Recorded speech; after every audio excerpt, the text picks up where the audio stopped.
is a research fellow at the Melbourne Sociology Institute at Melbourne University. He's a sociology researcher with a background in law and humanities. Piers today will be talking about advocacy and research for psychosocial disability, mental health and inclusion. So Piers, 20 minutes for you. Assalamu alaikum, selamat siang. Thank you so much for having me here. I'm so pleased to be here. I'd like to thank AIDRAN and Dr. Advocacy particularly, and my colleagues at the Trobe, Professor Kaiser, as well as the university here for this invitation. I was saying this morning as well that I have had the best sleep that I've had in 4.5 months here in Indonesia. 4.5 months, he's the same age as my son. Can I have the next slide? He's, for those who are blind and vision impaired, a very cute baby on the screen. But he's not a very good sleeper. Next slide, please. So my presentation today will be about the CRPD and the experience of persons with psychosocial or mental health disabilities. I'd like to talk about law first, so apologies for people who aren't interested in the law, and two major approaches that have emerged after the CRPD to securing support and respect for the legal capacity of persons with psychosocial disabilities. I'll refer to India and Peru as two examples of diverging pathways for law reform in mental health in the post-CRPD era. But I'm also going to do something unusual in the law school, and that's talk about the limits of the law, following on from what my colleague Dr. O'Donovan has just said, and that is that law needs to be used very strategically, and it would be a terrible thing if all the energy of advocates and researchers focused on the courts rather than in people's daily lives, in their villages and communities and cities. But secondly, I'd like to challenge the framing of psychosocial disability in terms of health and illness, and instead explore what an approach that puts the idea of distress and disability, including the social model of disability, to the front. Now, I'm certainly not anti-medical or anti-psychiatry, but I do suggest that the CRPD invites us to rethink and reconsider some of the downsides of this idea that the appropriate experts for addressing distress and psychosocial disability should necessarily be a subspeciality of medicine, namely psychiatry. So with this note of skepticism for both legal and medical professionals, I then turn to the growing movement of users, survivors, persons with psychosocial disabilities, and discuss examples of this group contributing to all levels of support, from national planning and law reform right through to practical and creative support on the ground in the lives of persons with extreme states and with psychosocial disability. So to introduce myself, I have a background in law and history, in fact, and a special interest in the CRPD and legal capacity. There's a photo of me here with other faculty members of the Global Mental Health and Human Rights Summer School at the Indian Law Society in Pune, and I previously worked at the Centre for Disability Law and Policy in the National University of Ireland in Galway.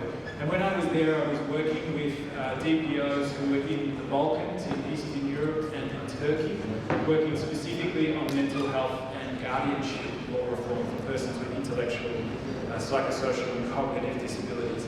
The next slide, please.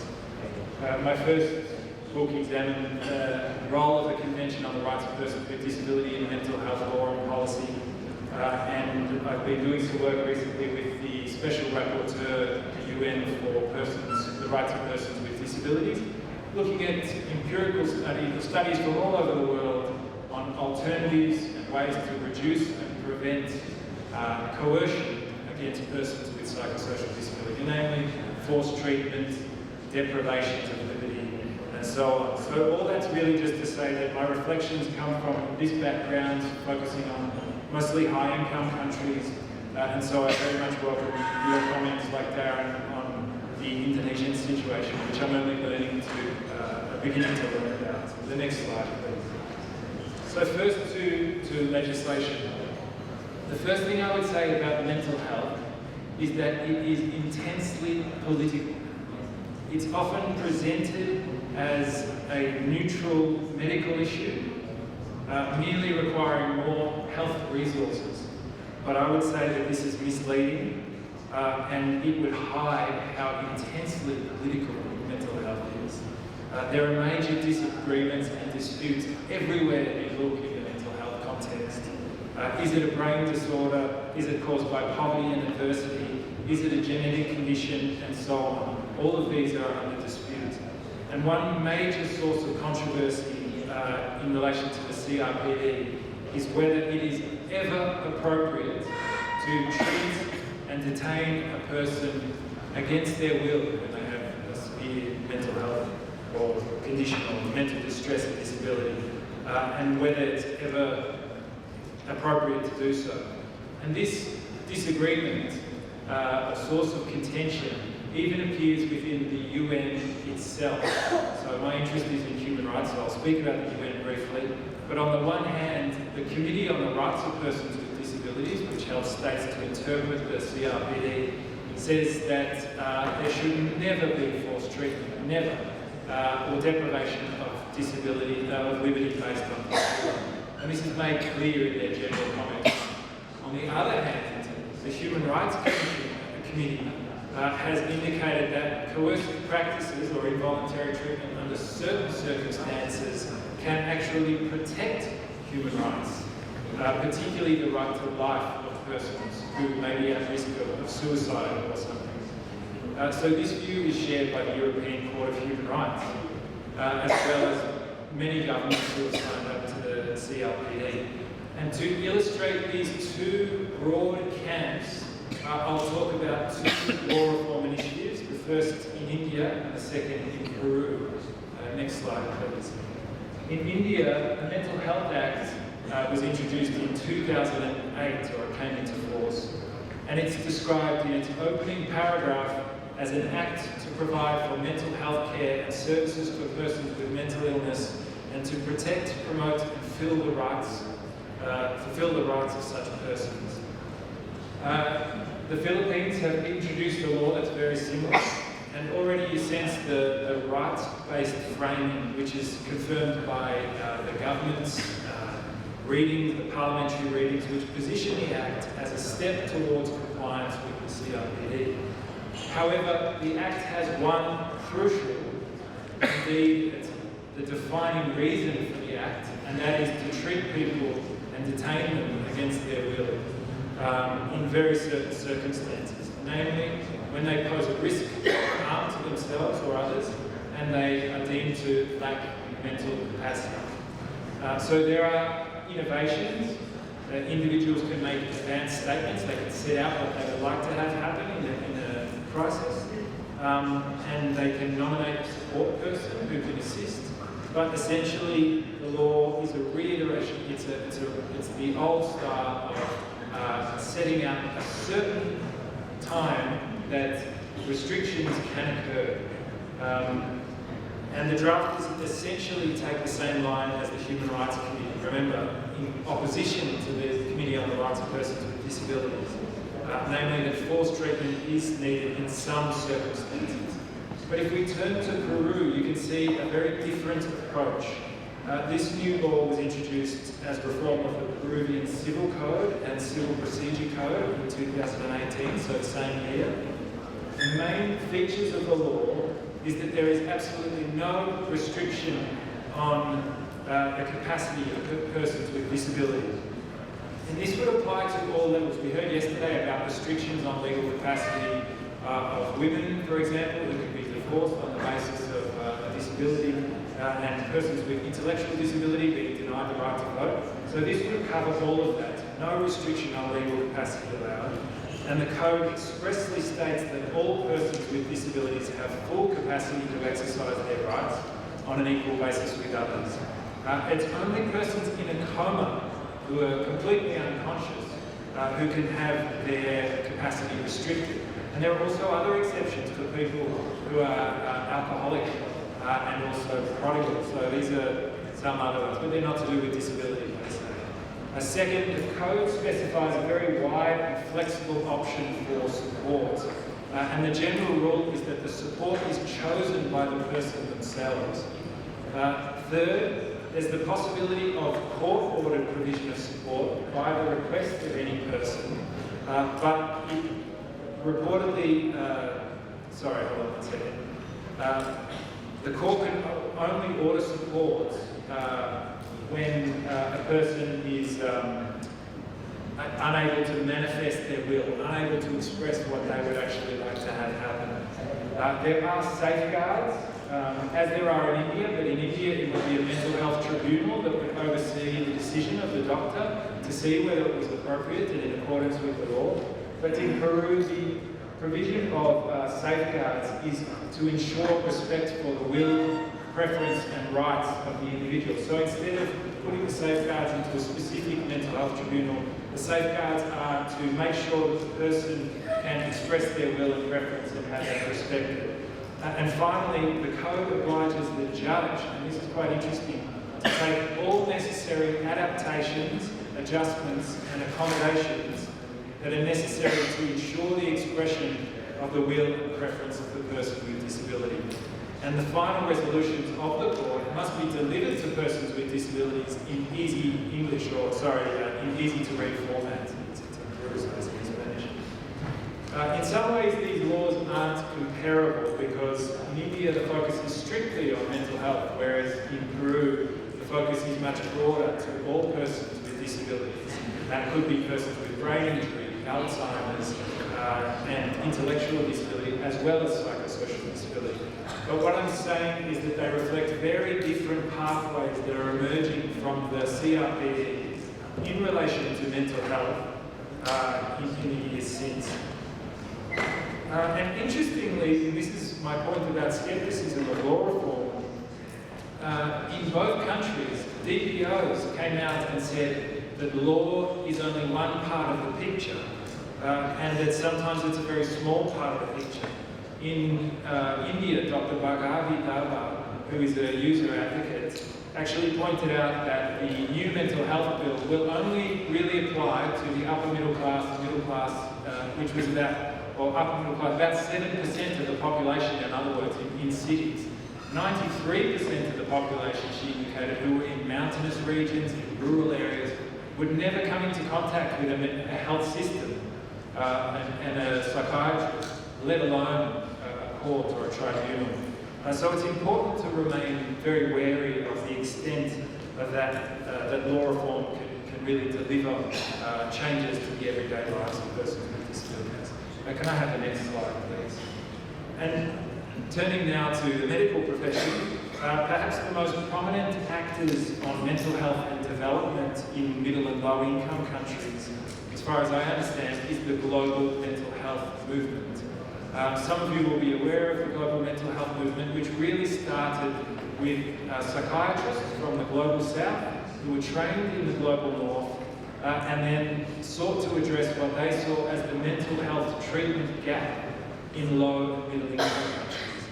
Now, they have been criticised by some as being a form of neo-colonialism, trying to impose Western standards, and key figures from the global mental health movement have hit back at critics, often simply dismissing them as ideological. Now, I actually personally don't think that it's fair to describe the global mental health movement as neo-colonialism, because I think there's a lot of efforts to integrate local concerns, and often the people who are leading are from those countries themselves. But I do see some cause for concern about the great emphasis placed on medicalised, top-down, and expert-driven approach to assisting people in distress.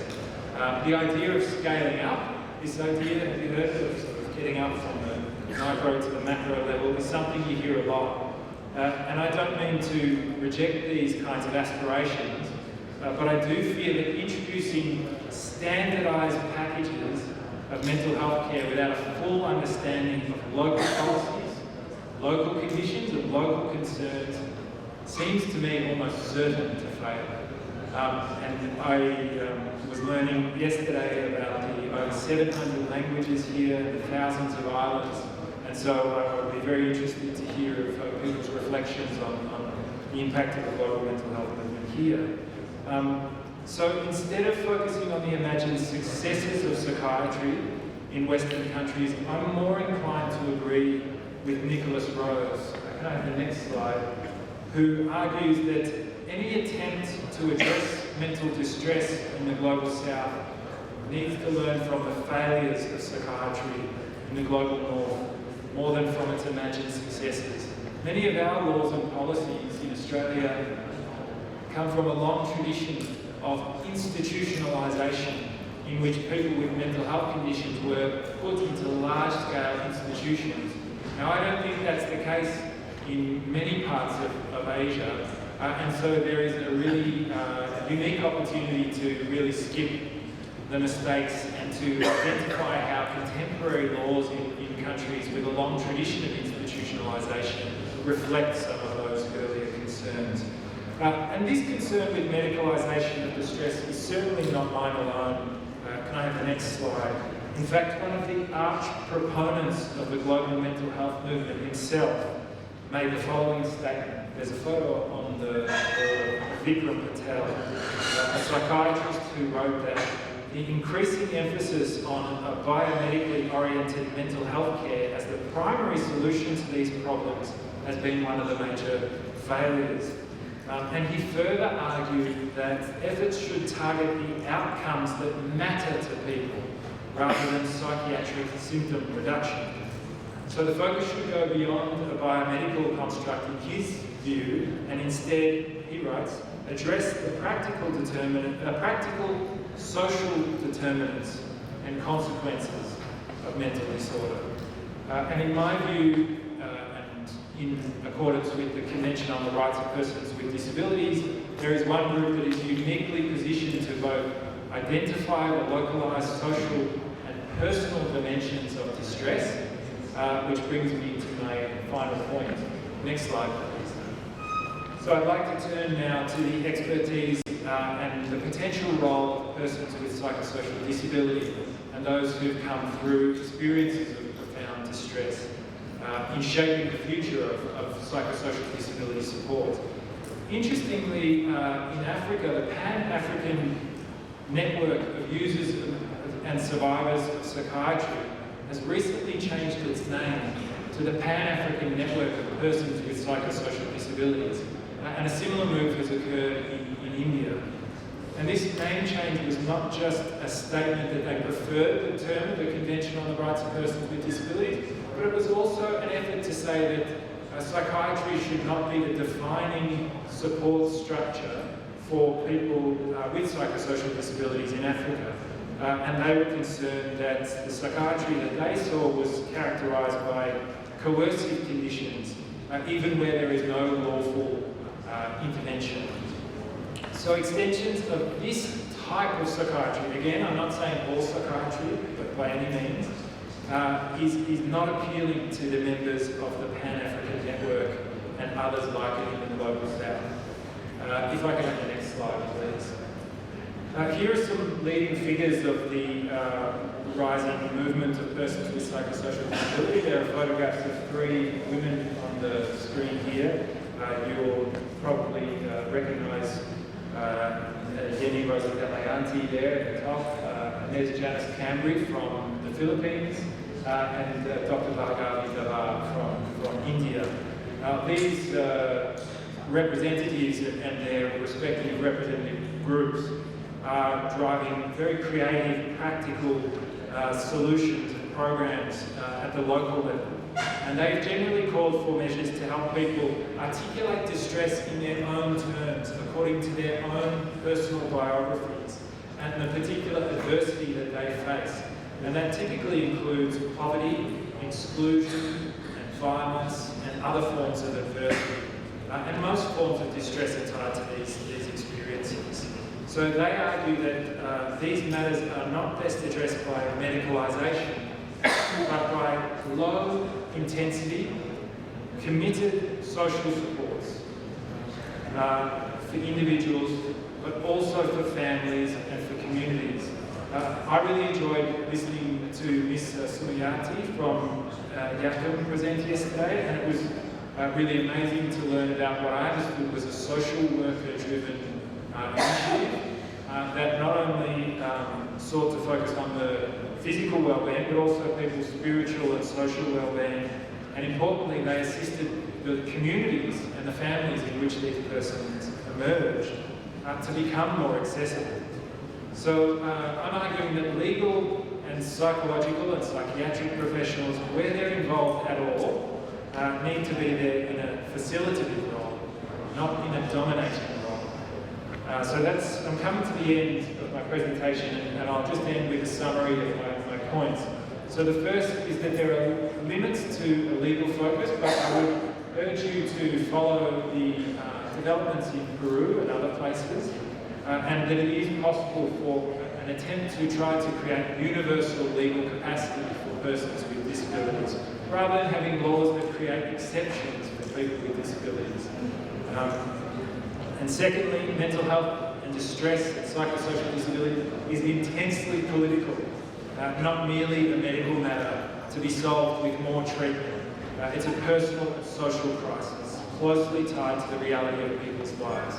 And finally, my colleague from University of New South Wales, Dr. Anthony Saputre, noted yesterday there's a need for the involvement of persons with disabilities right through from the design of services to implementation as well as evaluation. And they are the ones with the insight to form the kind of support that people need in their lives, and which will genuinely meet the needs of those experiencing profound distress or psychosocial disability. So I encourage you to follow those advocates closely. And on that note, I'll end my presentation